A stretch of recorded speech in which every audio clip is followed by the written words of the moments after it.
Hello, my name is Matt Fellows, and today we're going to be demonstrating some chaos engineering practices using some free and open source tools. This video is part of a series of articles and resources relating to game day exercises, and if you're not familiar with this practice, I encourage you to head over to ds.com.au/resources/game day for further information.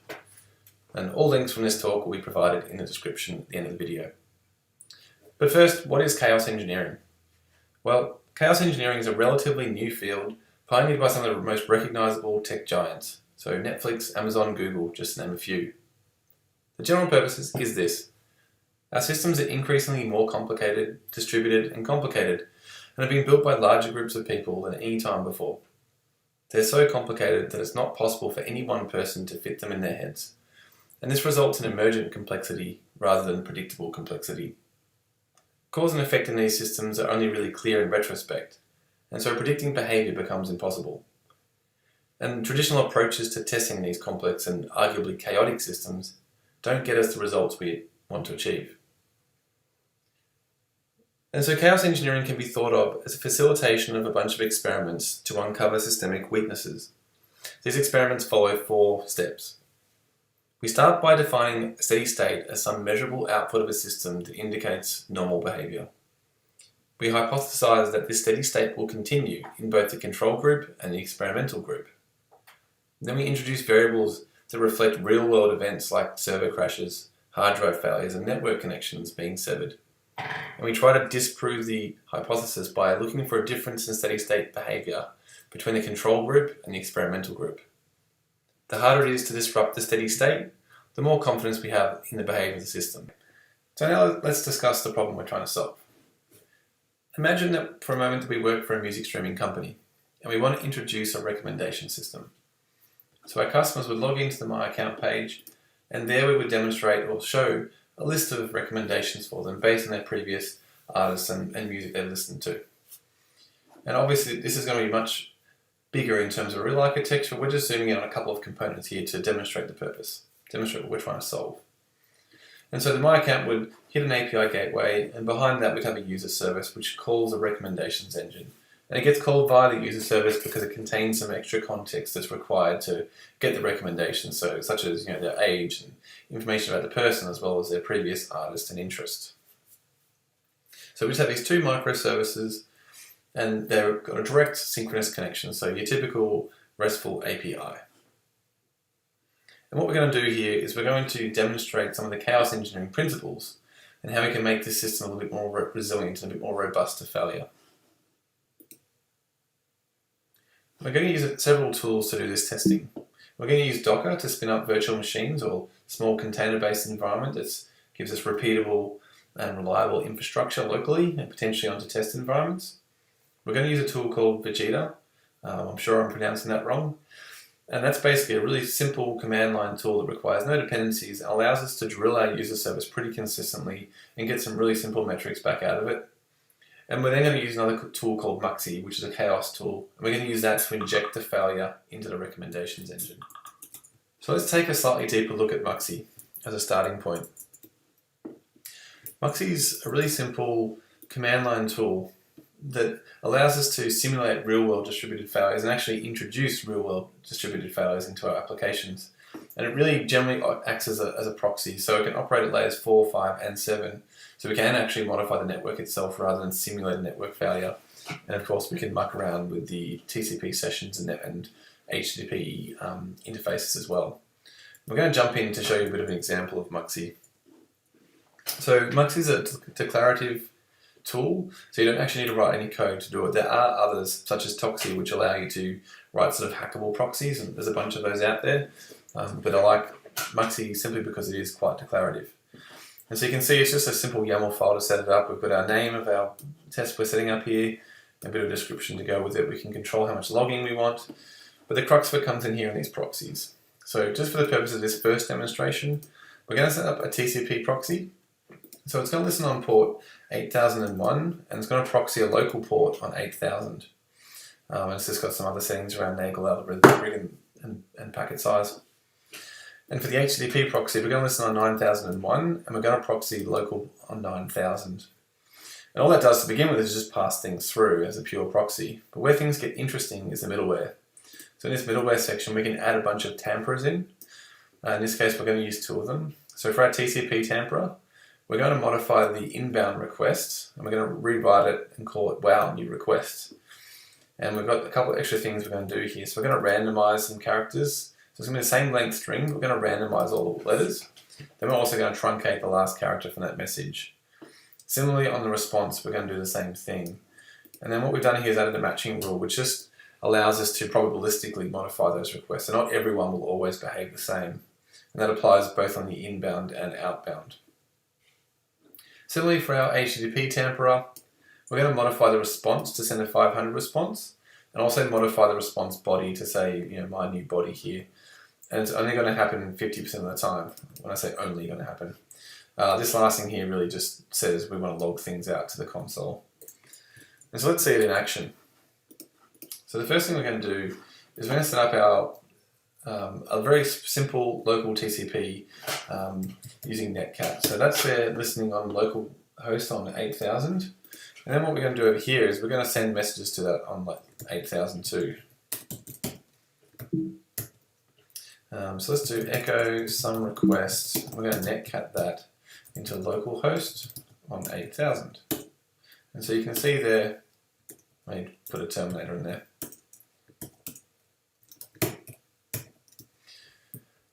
Let's put a line ending in there. Hopefully that should close it up there. Okay, telnet localhost 8000, and now I can do stuff. Okay? So, that's not interesting because that's going directly from one terminal session into another. But what happens if we then add the Muxi proxy? So, Muxi proxy, I'm going to pass through a config file, which is ./tcp. So now you can see it's spun up a proxy on port 9001 and port 8001 for the TCP proxy. So if we adjust our telnet command over here to point at 8001 instead, we can now see what's going on. In our second terminal over here, we can see that every now and then we're going to get a request that doesn't get through as expected.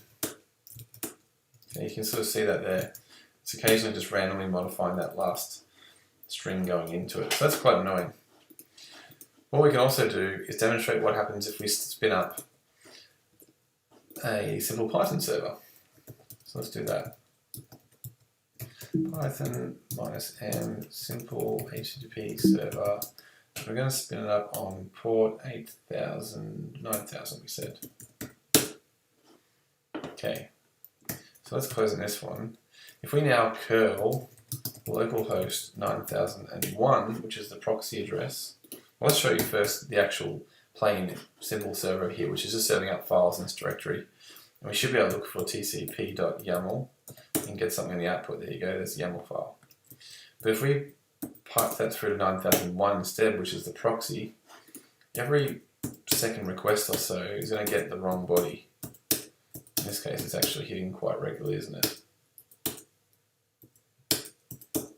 There we go. So that's probability for you. But you can see it's actually mucking around with things like the body output. Here we get this my new body rather than the actual YAML file itself. So hopefully that gives you a bit of an idea of what's going on with Muxi. You can see up here what's happening. It's actually, you can see there's proxying in and out. We've got a reasonable level of info. You can change it down to trace and you can see all the kinds of stuff that's going on. But this is handy enough just to see that things are going through the proxy in the first place.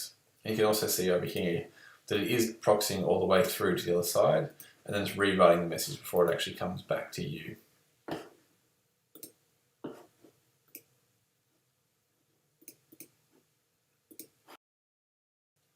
Okay, so hopefully that gives you a bit of an idea of what Muxi can do. Now you've got a better understanding of what Muxi can do, it's time to run some experiments.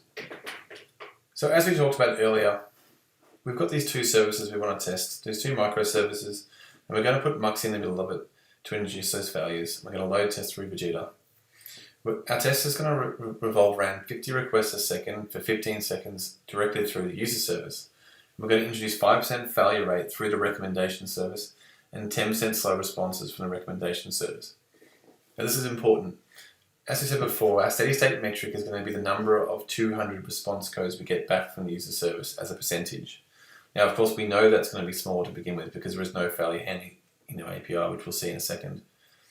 But a secondary metric we're interested in also is how slow the service responds and how that interferes with the user service.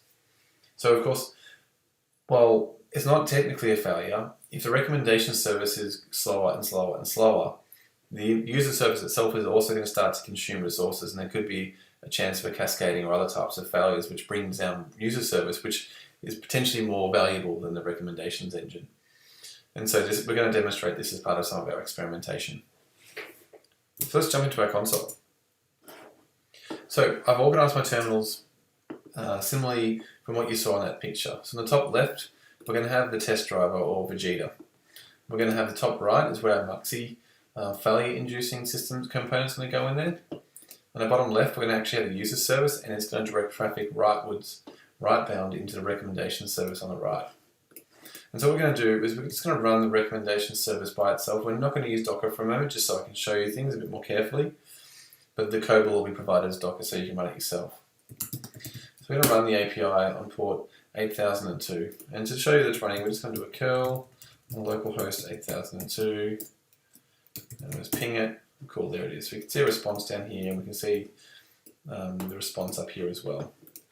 Now what we're going to do is we're going to start this user service engine. We're going to point it at the backend recommendations engine directly, so no Muxy to begin with. And so you can see it's now starting on port 8000, and it's going to port across over here to 8002. So if we just hit that user service, at the moment all it does is literally a proxy, just to show the points here, just to demonstrate the purpose. So you can see that we're sending requests through all components. Okay, so the next thing to do is to modify our front end, our user service, to send it through to Muxy instead. And so Muxy is now going to proxy the back end. And what we're going to do is we're going to Muxy proxy, and we're going to pass through the config file for it, which is currently in the current directory. Examples. There you go. So we're running this Hystrix example. You can now see it's a proxy on port 8001, and what that's going to do is proxy 8002. So what we can do over here, just to demonstrate this purpose, is hit our proxy on 8001. I'm going to ping that instead. So now you can see that it's gone through the proxy and it's come out the other side. You can also see we've got trace logging on at the moment, so you can see that there's matching rules applied. We've only got 10% probability, so 1 in 10 approximately is going to actually get hit for the delay matching, delay tamper. Similarly for the HTTP tamper, which is 5%. And so you can just see that they're just calculating the probabilities, and you can see that it's just going through. But every now and then it's going to get hit. And so this is where tools like Vegeta are going to come into, because we're not going to hit curl over and over like this. It's quite annoying. So let's pull out Vegeta. And before we press enter, I'm just going to show you what this is doing. So you can see here that we're going to, it's a bit of a funny syntax for Vegeta, and once you get used to it, it's kind of fine. What we're doing here is we're passing through the command for Vegeta to, the HTTP request for Vegeta to use, and it's going to be piped into it. So it accepts the command as part of the standard in, and then Vegeta attack is a command we're using to hit a backend, and we're using 15 seconds as a duration, and the default request per second is 50. So we should get 750 requests here. And what this is then doing is piping the results into this binary file, and then it's piping that back into Vegeta report, which is going to give us a little bit of a text output. And there's a whole bunch of different settings and things you can use. It's a really cool, useful tool. So let's hit this and see what happens. Now, as you can see, the requests are going in through the front-end user service, back out through the proxy, down through to the back end, and it's all going back out. And you can sort of somewhat make out that the proxy is being hit pretty hard, and every now and then you can see it's hitting. So you can also see a couple of red ones here, particularly these ones at the end. So there's a couple of 503s there, and there's a whole bunch of really slow requests in this sort of ready color. Okay, so we've got a result. So you can see we did 750 requests at an approximate rate of 50 requests a second. And you can see that it actually did take 20 seconds in total. So the attack only went for 15 seconds, but by the time I got everything back, it took 20, just under 20. So the mean response time here was 544 milliseconds, which we know is not very good. That's not a very useful metric either, because we know there's going to be a couple of really slow ones, but a whole bunch of really fast ones. So we can look at the 50th, 95th, and 99th percentile and so on. So for our 50th percentile, things are pretty quick, but then they escalate quickly up to 5 seconds. So it's not great. We've got a 95.2% success rate here. So you can see we've got 714 200 response codes and 36 503. So all in all, it's probably not bad. It's about right? For 95%, we said there's going to be about a 5% failure rate, so that pretty much works out. Okay, so let's have a look at the code, just to demonstrate what's going on here. So if we look at our backend API for a moment, it's really simple. It's just a dead simple Golang API, and literally all it does for now is just send back a print response. So we've got a basic router here that takes requests and just always returns back hello from the real API. Obviously, our recommendations in real life would be a bit more useful than this. Now let's look at our actual front-end API. Again, it's pretty damn simple. We've just got a simple router. It's just taking any request, sending it to this ping function. And what it does here, it takes an environment variable to work out the host it needs to hit, and it then just basically hits that endpoint. If the response code is greater than 400, it responds back with an error. Otherwise, it reads the body and then prints it back out to the screen, sending back a status OK. In all other cases, it sends back a service unavailable with an error. So it's a really simple function, but it's here to demonstrate the purpose. And of course, there's no error handling here. So if the recommendation system went down, there's nothing for it to do. Okay, so now we're going to look at our second experiment. In our second experiment, we introduce a circuit breaker to the architecture. So what we're going to do is we're going to add what's called a circuit breaker to our user service, and any calls outbound from it to the recommendation service will go out via the circuit breaker. And a circuit breaker is very much like what you'd expect in a real life circuit breaker in a switchboard. If something goes wrong between the two components, the circuit breaker will trip and be opened, and it will prevent traffic or electricity going through that wire. And that gives us some fault tolerance. So for example, if the recommendation service engine went down, what would happen there is in between those two components, the user service now knows recommendations down, and there's no point sending requests over the wire to it because it's not going to respond. Or even if recommendations isn't down, but it's just running really slowly and it's now starting to impact our SLAs on the user service, we can add in that latency and fault tolerance logic to cut off traffic from the recommendation service until it detects that it's healthy. And for this purpose, we're going to use a library called Hystrix Go. So probably the most famous or well-known circuit breaker is that built from the Netflix team and the tool's called Hystrix. It's a fantastic tool and I recommend looking at it, but in our case we're just using Go, and so we're going to use this neat little library called Hystrix Go. So let's have a quick look at the code. We'll just check out the next branch. So we'll check out step 2. And now if we look at the main function, it's a little bit bigger than we had before. We'll just simplify things for a moment. I'll just take you through what we're going to do. In addition to adding the circuit breaker, what we're also doing here is giving ourselves some extra metrics. So we're going to be able to see what's happening as the API goes in real life. And obviously, if you're running a production platform, you're going to need to do something quite similar. So what we're doing here is we're adding StatsD, which is a really simple text-based metrics protocol. And so you can see in its main function now, we're just doing a little bit of work to just set up a StatsD connection from the client, and we'll start seeing metrics over the wire. And we'll see this in the actual main function in a moment. On top of that, we configure what's called a Hystrix command. And this is the command that's going to be responsible for essentially proxying requests out to our collaborator, in this case, the recommendation service. In addition to that as well, we're exposing out what's called a Hystrix stream, and that'll give us some nice little dashboards. So if we jump into the actual ping function, which is our really simple function that's dealing with the actual API calls, you'll note now that we're dealing with some channels in Go, which is just a way of handling requests in an asynchronous manner.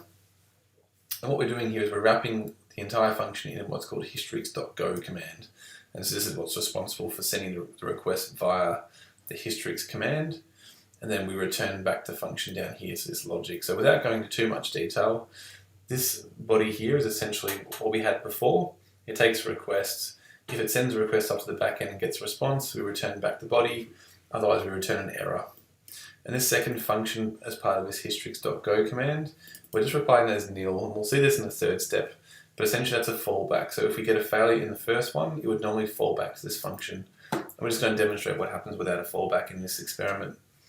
And then when the result comes back, if we get an error, we return back a 500 response code. Otherwise, we return back a successful response. And our hypothesis here, to go back to our experiment, what we're expecting here is really the same result. So we're saying it's going to be 100% response. We want to see 100%, 200 response codes for our test, but we don't see that happening. I don't think we'll see that happening. But what we're actually trying to fix here with our circuit breaker is, if you recall back to the first experiment, it was executing in about 20 seconds. So those requests were taking 5 seconds to time out, and that was all adding a little bit too much extra load on the system. So one of the symptoms we want to remove here is getting it back down to 15 seconds. And so this is one of the features that circuit breakers can give us, is that ability to fast fail. Okay, so with our application running here, we're now going to run that same test. So we just have to restart our APIs because we've made changes to them. Let's just do a quick test to make sure it's all up. Cool, so we've got responses coming back here. Let's now run Vegeta again, and let's see what we get back. So we should still start to see the 500 response codes, but hopefully what we won't see is these really delayed responses impacting our overall performance. So I can see a little bit of red coming through there. They look like they're about a whole bunch of red ones. Let's look at the time here. So this looks a lot better. So we're now bang on 15 seconds. We've still got quite a large error rate actually in this case. That's probably a small probability than anything. So we've got a lot of 503 responses. That would account for both the 10% delayed requests as well as the 5% errors plus a bit of extra probability. So you can see, but what's happened here is we are fast failing. Now, I'm going to run that test again in just a moment. And one of the extra reasons why we're seeing a higher failure rate here is that our circuit breaker is constantly tripping open and closed throughout this whole time. So what I'm going to do is I'm just going to bump it up for a little bit longer. We'll just add it for 60 seconds for a moment. Let's go look at what's happening in our dashboards. So if I swing over to our Hystrix monitor, refresh this.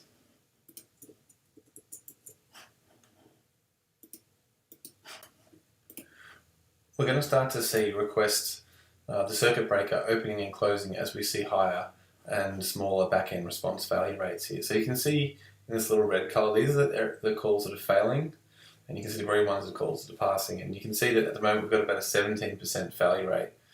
And I'll show you the code in just a moment. We've actually got a trigger at 25%. If it gets past that, we'll see the circuit trip, and we'll see a whole bunch of errors come through. If it stays below that, the circuit will remain closed, which means traffic's going through. And there you go, it's just tripped now. So you can see it's gone red, and now it's closed back open again. And what's happening is, in the background, our circuit breaker is constantly, when the circuit is open, it's every now and then sampling the back end to see if it's up again. Once it's back up, it'll open back up the circuit. Cool, so you can just sort of see what's happening here. The system is constantly paying attention to what's going on and is reacting accordingly. Similarly, if we were to look at our Grafana stats, we now should get a visibility of what's happening with our errors, our backup API, and our main API. So let's just refresh the screen and make sure it's all good, and we'll go back to the last 5 minutes. That should say back-end API, I believe. So we should see here we've got, 500 requests to our backup server, we've got 400 OKs to our main, and therefore that means we've got some delta over here. So you can start to see what's happening as we're running these requests. Let's just run that for another 60 seconds to see what's going on. Look, in this case we have quite a low success rate. We've got 40% success rate, and there you go. But what you can still see is it is running right on 60 seconds, so it's not taking this extra load for the system. It's not cascading the failure. If we look back again to Grafana, my apologies there, we can see these requests. It's quite a high error rate at the moment, and that's probably reflected now in our Hystrix circuit that's wide open at the moment. So it's not very happy. Okay, so let's just close that one off. Oh, here we go. I've just taken down my own system here. Too many open files in the system, so let's restart this server. Probably hasn't liked all those threads I was creating. And there you go. So that was actually a very nice test, wasn't it? It just showed that the system went hard down. Okay, let's do this again. So again, very quickly we're getting the circuit opening, and now we're getting quite a large failure rate. Seems to be going through, so I suspect it'll open back up in a second. And there we go. But what's really nice here is we've now got these real-time metrics that's going on and helping, you can just imagine a production support person supporting this platform. They're now getting some visibility into what's actually going on in our system. So it's quite helpful. So let's kill this Vegeta test. You can see it's sort of fluctuating between very small amounts of success. So we might need to tweak some of our triggers here. So if we go back to our main code, we'll actually see the numbers we put there. We can play with those to see what makes sense. So we've currently got a timeout of 25 milliseconds. So maybe that's a little bit ambitious. We've got an error percent threshold, which is 25, and so again, we might want to adjust that up or down based on what we're seeing in terms of reality. But going back to a hypothesis, we can certainly say that yes, we're executing in the right amount of time, but we're now actually getting a bit of a worse response rate when it comes to the 200 response codes. So let's move on to the third experiment.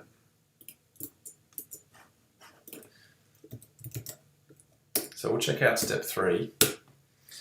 And step 3 has got our final innovation. Let's have a quick look at the code first, and then we'll look at the experiment. So as I talked about before, previously in this history.go command, the second argument to that function was nil, and that was our backup function. So what we're now going to do is we're going to populate this backup function, and we're going to put a default value in it. And not all functions will have valuable backup functions or obvious ones, but in our case, what we're doing is providing recommendations. Obviously, this isn't a recommendation, but you can imagine in production, okay, so maybe we don't know the specific recommendations of this particular user. What we could do is send back a pre-canned list of current recommendations that are popular in the last month. And that could be hard-coded into the application in such a case that if a system went down, we've still got something to display to the user, and it will come back quite quickly. And maybe it's not the best recommendation, but it's certainly better than an error page. And so in this case, we're just going to say, hey, we're calling for the backup function just so we can see everything flowing through the system. Other than that, though, everything else is the same as it was in the previous step. So looking at experiment 3, we've now added the circuit breaker, but we've also added this fallback function. And now we're really hoping we're going to get a 100% success rate, and it's going to execute in 15 seconds. So let's see what that looks like in code. So we've restarted our servers. Let's just make sure our backend doesn't need to change, our proxy's fine. So now let's run Vegeta now and see what happens. Sorry, let's run it for 15 seconds, not 60. And let's see what happens. So immediately you can already see down here in the user service, there's no red. So there's no errors coming back out of the system. If I look very quickly, I can see quite good response times. And you can see it is flowing through the platform. So interestingly enough, that all matches up. So we've now got a 100% success rate. So 0 failures. We've got 200, we've got 750 status codes of 200, and some pretty nice looking latencies there. So 31 second mean, down to 6 milliseconds. So everything's looking pretty nice. Of course, in the background, there would have been plenty of failures. If we just quickly look at our backup function, did we instrument that? Yes, we did. So one thing I forgot to mention before is our backup function is also sending out metrics to statsd. And so every time this is our backend API, stupidly called backup. But every time a request went through, we're going to get an increment for it. So we're now going to see the delta between number of requests going through the main API up here as written as OK versus all the requests that didn't get their way back. So there should be a delta between number of requests here versus the one that makes its way to the back end. So we can probably have a look over here and see what we see. So in our last 5 minutes or so, we did get a few hundred through to the back end, so 376 according to this. And over here we had 500, and these numbers do get compressed over time, so they're not going to be perfectly accurate for every millisecond. But you can kind of see that there is a bit of a delta between what makes its way through the front-end API and what makes its way all the way to the back-end API, and the errors that are happening inside that. But let's run that Vegeta test again. We'll run it for 60 seconds. Let's have a look at what's going on with our circuit breaker when this happens. So we'll see our circuit will open and close as it goes on. And when it closes, we're still going to get back when it opens, we're still going to get a 200 response code. In this case, things are looking pretty good. We've got a call ratio. It's actually staying quite low. It's still staying at 25% in this case. So, maybe it's a lucky round. Every now and then though, it will creep up above 25% and we'll see that circuit open. Let's have a look. Yeah, look, things are looking pretty good. Oh, here we go. Circuit is now open. And now we're setting back up stub responses. We're not going back to the back end. But all the meanwhile, we are still quite fast and we're not sending back any, we're not slowing the user down. The system's not consuming extra resources. Here we go. It's actually because we ran out of file systems again. Probably been saying my machine a little bit too much. Here we go, circuit's back. Nice and closed.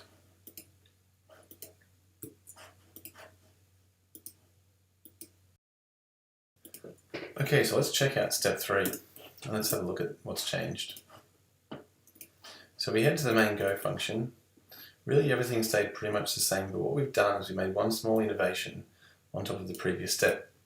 So if you recall back to the Hystrix go function, and this is the one that's sending the request off down to the downstream system, the second parameter to it is this backup function we talked about, which previously was nil.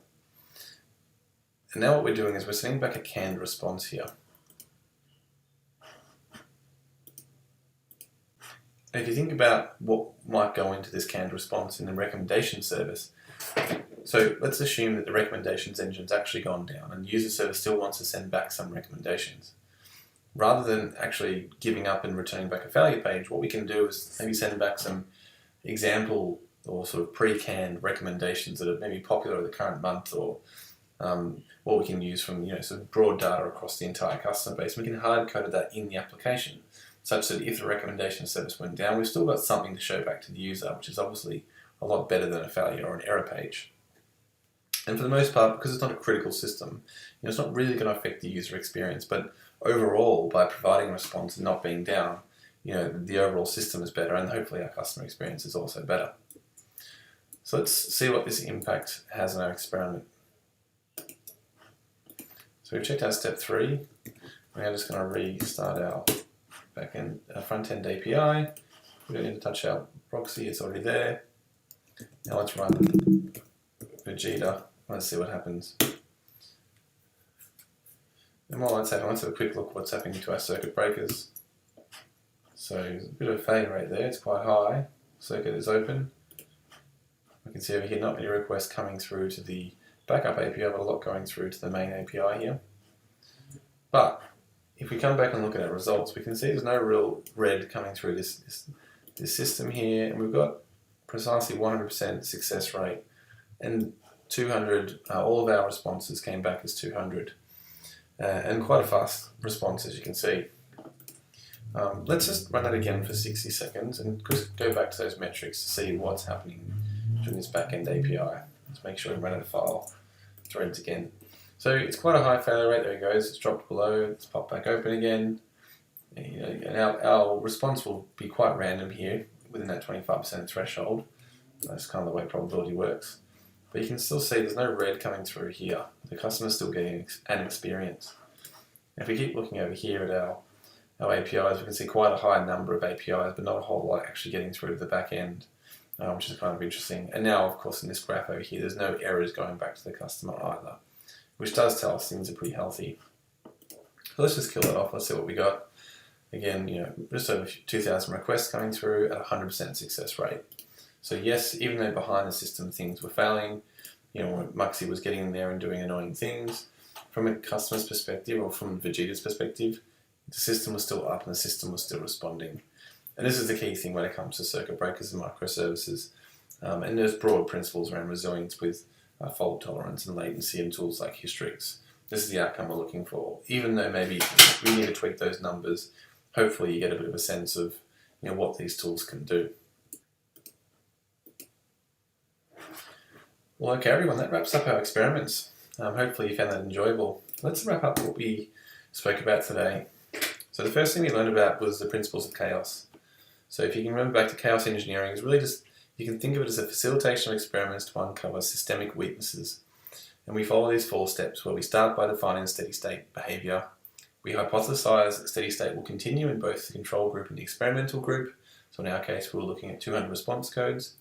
We then introduce variables to reflect those real-world events. So we used Muxy, and Muxy became there to pull down the network or shape shape responses or return back 500 response codes. And then what we do is we try to prove that the system is still able to continue or not based on this new variable introduced into our world. And if there's the difference between a control group and the experimental group, then we've got something we need to look at and change. So then we looked at a few of these tools. So we looked at Muxi to introduce failure and inject failure into the system. We used Vegeta to drive load for the platform. We didn't really demonstrate Docker, but the source code for you will have Docker there. And if you check it out and run the Docker scripts that are documented in README, you'll see that we've actually automated this process. So we'll get a failed build if a test don't pass. And the cases where we get a 200 response code meeting those experimental criteria, we'll see that we'll get a nice green build. And then lastly, we looked at circuit breakers. And so we started with a really simple system. We applied the principles of chaos. We used some tools to introduce this chaos and measure what was happening. And then we slowly evolved our system by adding a circuit breaker to make our system more resilient. Well, okay, that's it for today. I hope you found this useful and I've inspired you to go out and create some chaos in your place of work. Please leave any comments below. I'll love to hear you, any thoughts you've got. You can hit me up on Twitter at Matthew Fellows, and of course there's a link to some resources that we used today, and they will be in the description below. And that's it for today. Thanks very much, and see you next time.